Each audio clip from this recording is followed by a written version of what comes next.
Hello friends, नमस्कार। क्या हाल चाल। उम्मीद कर रहे हैं कि आपकी आंसर राइटिंग दिन प्रतिदिन बेहतर होती जा रही होगी।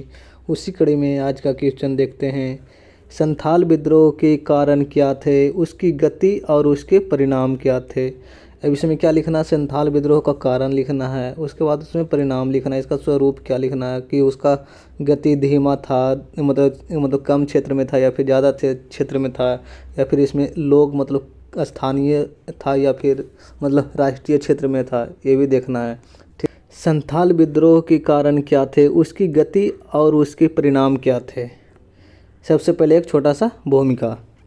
1855-56 ईस्वी में संथाल जनजातियों द्वारा भागलपुर एवं राजमहल की पहाड़ी के क्षेत्र में ब्रिटिश नीतियों ठेकेदारों तथा दीकुओं, जिसको बाहरी लोगों को कहते थे, के विरुद्ध यह एक सशस्त्र विद्रोह था, जिसका नेतृत्व सिद्धू कान्हू चांद भैरव आदि ने किया। संथाल विद्रोह के लिए निम्नलिखित ब्रिटिश नीतियां जिम्मेदार हो सकते हैं। ठीक। ब्रिटिश आर्थिक नीतियां। ब्रिटिश भू राजस्व नीति ने ग्रामीण अर्थव्यवस्था में जमींदारों महाजनों का प्रभाव बढ़ाया और उन्हें अधिकार संपन्न बना दिया। फलतः आदिवासी अपने भूमि से बेदखल किए जाने लगे, अतः उनमें असंतोष पैदा हुआ। ब्रिटिश नीतियों के कारण आदिवासियों के परंपरागत अधिकारों एवं रीति रिवाजों में भी हस्तक्षेप हुआ, अतः जनजातियों में ने विद्रोह किया। नेक्स्ट पेज में दूसरा, ब्रिटिश प्रशासनिक नीतियाँ। ब्रिटिश प्रशासनिक नीतियों में बनाए गए कानूनों का विस्तार जनजातीय क्षेत्रों में भी हुआ। फलतः औपनिवेशिक प्रशासनिक संरचना जैसे पुलिस थाना, सैन्य छावनी, रेलवे, ब्रिटिश कानून का विस्तार जनजातीय क्षेत्रों में भी हुआ।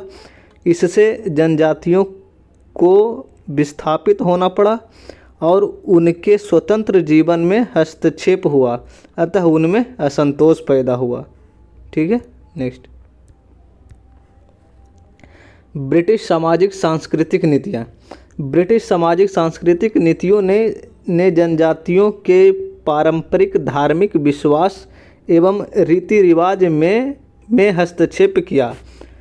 आदिवासियों को असभ्य कहकर उनके धर्म परिवर्तन पर बल दिया। फलतः जनजातियों में असंतोष बढ़ा। ब्रिटिश कंपनी ने जनजातियों को जबरन मजदूरी करने के लिए बाध्य किया। वस्तुतः सड़क निर्माण, रेलवे लाइन का विकास, बागानों में खेती जैसे कार्यों के लिए बाध्य किया गया। फलतः उनमें असंतोष बढ़ा। आदिवासी सामूहिक संपत्ति की अवधारणा, यानी जिसको खुदकुंती व्यवस्था कहते थे, में विश्वास करते थे और ब्रिटिश नीतियों ने इस अवधारणा पर प्रहार किया, अतः जनजातियों ने विद्रोह किया। जनजातियां अपने क्षेत्र में आने वाले बाहरी लोगों जैसे अंग्रेज, भारतीय जमींदार, साहूकार, ठेकेदार को दीकू कहती थी और इनके आने से जनजातियों के पहचान संकट में आने लगी, अतः वे विद्रोह किया। संथाल विद्रोह का स्वरूप स्थानीय दिखाई देता है। वस्तुतः मुद्दे एवं नेतृत्वकर्ता जैसे सिद्धू कान्हू चांद भैरव थे आदि स्थानीय थे। संथालों ने सामाजिक आर्थिक व्यवस्था का कोई ठोस विकल्प प्रस्तुत नहीं किया।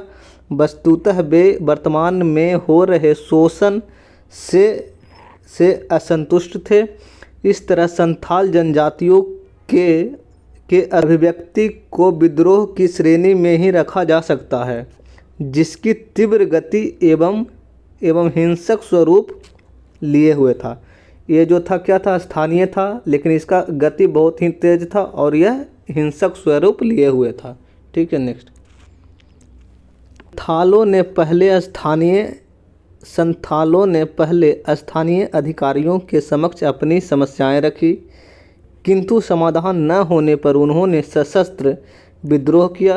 अंततः सरकार ने इसे दमन किया। साथ ही सरकार ने संथालों के क्षेत्र को पृथक घोषित करते हुए उसका नाम संथाल परगना रखा और यहाँ ब्रिटिश कानून को भी शिथिल कर उन्हें भूमि से बेदखल करने पर रोक लगा दिया। यानी कि यहाँ पर ही ब्रिटिश कानून कोई भी लागू नहीं होगा और इन्हें ज़मीन से कोई हटा नहीं सकता है। ठीक है, अब एक छोटा सा निष्कर्षतः संथाल विद्रोह एक स्थानीय एवं हिंसक विद्रोह था और इसके परिणाम स्वरूप सरकार ब्रिटिश कानून शिथिल क्षेत्र घोषित करना पड़ा सरकार को। परिणाम स्वरूप सरकार को ब्रिटिश कानून शिथिल क्षेत्र घोषित करना पड़ा। ठीक है, ये तो रहा मेरे द्वारा लिखा गया। यदि आप नहीं लिखे हैं तो लिखने का प्रयास किए और आज का क्वेश्चन आपको इसी चैनल के कम्युनिटी वाले सेक्शन में मिल जाएगा, जिससे आप देखकर लिखने का प्रयास करें। धन्यवाद।